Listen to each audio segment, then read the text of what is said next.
Ashurmatov Rustamjon Elyorovich, futbol bo'yicha O'zbekiston milliy terma jamoasi himoyachisi.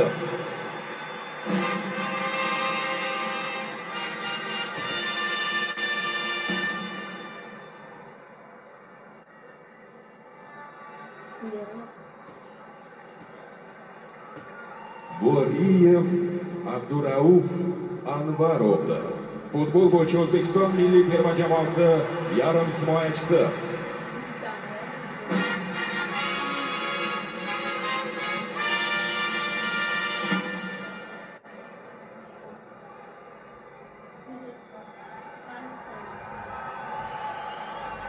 Jiyanov Ruslanbek Muzaffar o'g'li, futbol bo'yicha O'zbekiston milliy terma jamoasi yarim himoyachisi.